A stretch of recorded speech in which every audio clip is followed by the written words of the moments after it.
hoje tenho como uma das minhas linhas de pesquisa a preocupação, né, de incorporar os instrumentos científicos nas minhas análises. E eu acho que essa descoberta, né, desse objeto, dessa fonte histórica, nas minhas pesquisas e nas minhas reflexões está diretamente ligada à minha experiência no Museu de Astronomia, primeiro quando eu entrei em contato com a exposição permanente. E né, enfim, a gente tem um acervo que é rico dos instrumentos e, assim, comecei a pensar. Então, o que me fascina, por exemplo, é pensar um astrolábio, né, um instrumento antigo, não é um instrumento moderno, mas que em Portugal, entre o século XV, em algum momento do século XV, ele foi adaptado para ser um instrumento náutico, de uso nas navegações.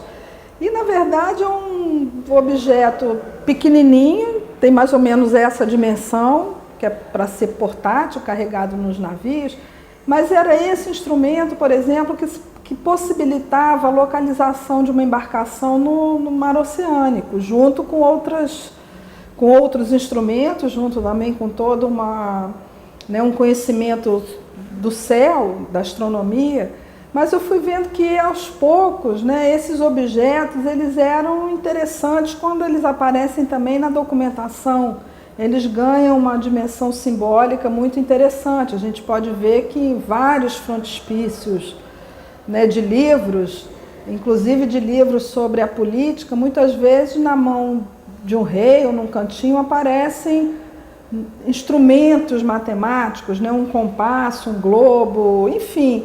Então eu fui vendo que era um tipo de objeto que não era restrito só, digamos assim, as possibilidades interpretativas de um instrumento científico, não está restrita só à ciência que está embutida nele. Mas a gente pode pensar, por exemplo, que desde do seu desenho, né, como é que ele é desenhado, não só um astrolábio, mas enfim, um quarto de círculo, um teodolito, enfim, inúmeros outros. Até o desenho dele já requer ciência, né? Por exemplo, a teoria da esfera aparece muito nos desenhos desses instrumentos. Isso de um lado. Por outro, então eu posso chegar a certas teorias, a certos princípios, a partir de uma observação de como esses objetos são, né? Lendo sobre como esses objetos são feitos. Esses objetos podem ter também uma dimensão simbólica muito grande, porque muitos eram feitos não obrigatoriamente para um uso prático da ciência, mas às vezes para ser dado de presente, enfeitando palácios, né? Ou presentes no museu, como no caso do acervo do Museu de Astronomia. Então eles ganham uma dimensão simbólica que também remete para a importância da ciência no mundo, de alguma maneira, né? Porque quando a gente tem um objeto desse ornamentando uma sala de um palácio, então no caso da nossa história, digamos assim, né, o imperador Dom Pedro II fotografado ou ambientado do lado de instrumentos científicos, isso já remete um pouco para o gosto que ele tinha pela ciência, mas também a importância da ciência, às vezes, no âmbito da política e da própria diplomacia. Então, é um objeto que eu diria, né, assim, se eu fosse pensar,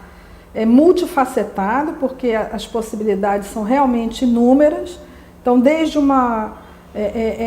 de objetos que portam ciência, de objetos que permitem, eu gosto muito da passagem de uma tradução para o inglês feita do livro do Nicolas Bion, que é um livro do início do século XVIII, quando o sujeito que está fazendo a tradução, eu peço perdão que eu esqueci o nome dele agora, né, mas que ele diz que os instrumentos, por exemplo, eles permitem traduzir as teorias, as especulações dos sábios. Por quê? Porque ele faz as medições, então ele pode ser até um intermediário entre uma teoria científica e a sua divulgação para um público que às vezes nem é de cientista, né? Se a gente pensar assim, então acho que é uma fonte histórica, uma fonte documental muito instigante, né? E eu diria, quer dizer, o que você...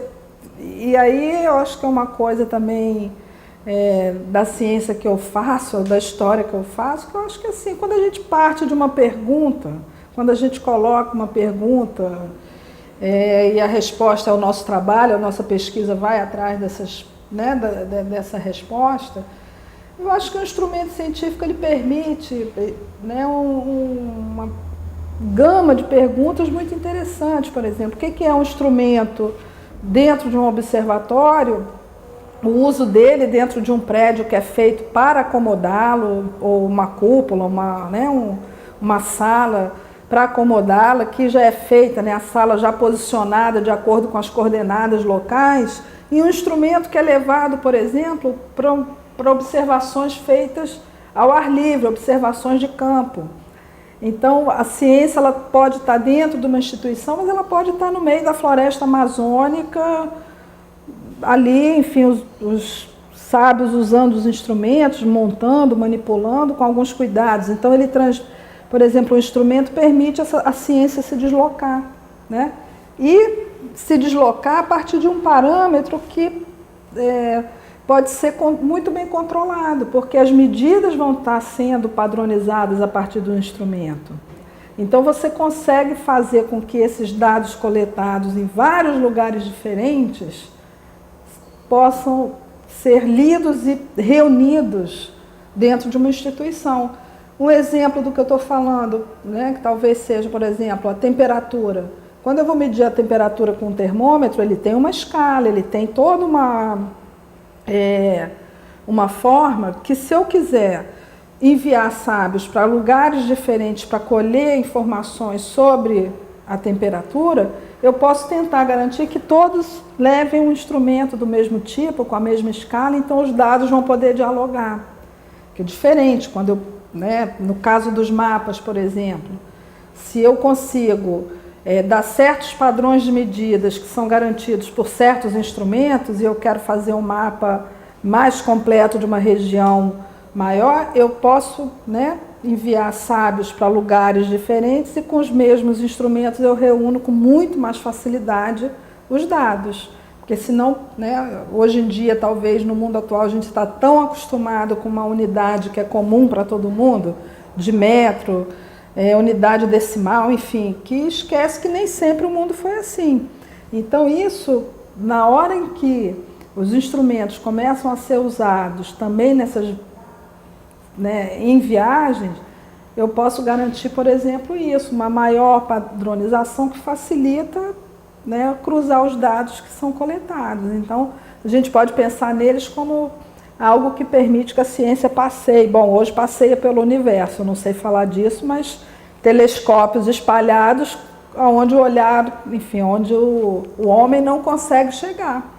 Mas a partir do instrumento ele coleta dados. Então acho que tem essa dimensão também do instrumento que permite à ciência literalmente viajar pelo universo, né? Enfim, acho que não só a astronomia, mas outros tipos de experiências que são feitas também, às vezes no interior do corpo humano, coisas que, né, só chegam com instrumento, só com auxílio desses aparatos. Então, é isso, eu acho que tem uma dimensão muito rica que seria impossível resumir aqui, né? E acho que se não só por mim, mas eu acho que eu convido, né, aqueles que ficarem curiosos a irem estudar os instrumentos, porque abre muita questão, né? Abre muita curiosidade.